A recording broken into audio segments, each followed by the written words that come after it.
entering servitude to pay for his father's funeral. Dong Yong.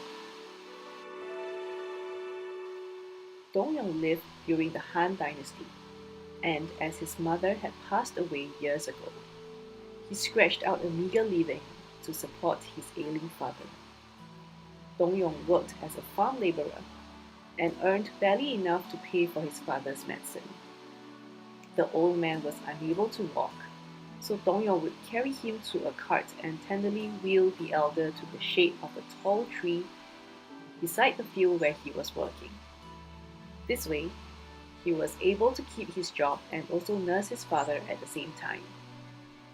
Several years passed in this fashion, but then the senior Dong died, and Dong Yong, having spent the last penny on medical care, found himself unable to pay for a proper funeral. All he could do was to scrape together sufficient funds for a coffin and to sell himself into bondage as an indentured servant, with the promise to pay the expenses for his father's funeral. After sending off the coffin, the young man headed for his new master's house. He met a pretty girl along the way, who told him her story about how both her parents had passed away and how she couldn't locate her relatives in the area. She said she hoped that Dong Yong would be kind enough to take her in, so that she could have some security and support. With this, the two of them asked heaven and earth to be witnesses as they pledged their troth then and there.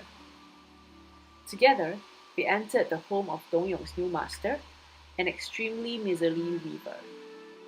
He read the labor contract to the couple and demanded 300 bolts of perfect cloth to redeem the freedom of Dong Yong.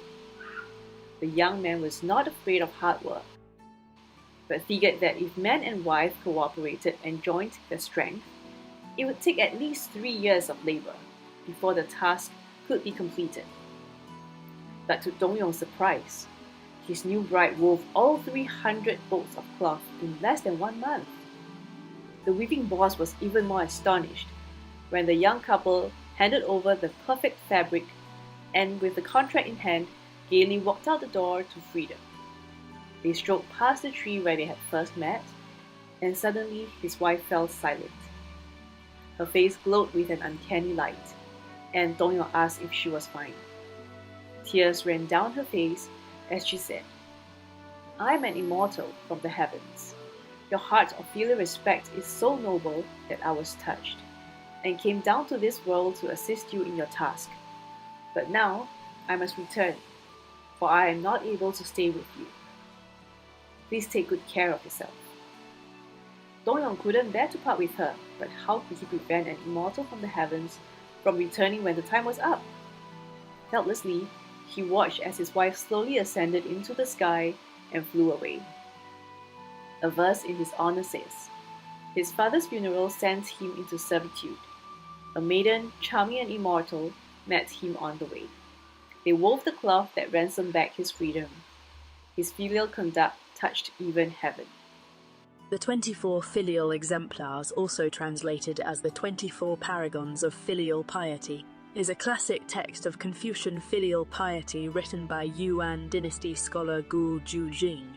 This text was extremely influential in the medieval Far East and was used to teach Confucian moral values. Guo was not only a well-known poet, but also a renowned filial son in his own right.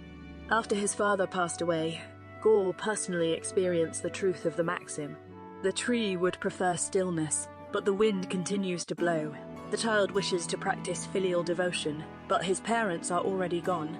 His deep grief prompted his search for true stories depicting the finest examples of filial respect, and selected 24 such paragons. He then penned a verse for each authentic account and told a story of the events that lead to each son or daughter's exemplary conduct. The book that resulted from his work was called The 24 Paragons of Filial Devotion.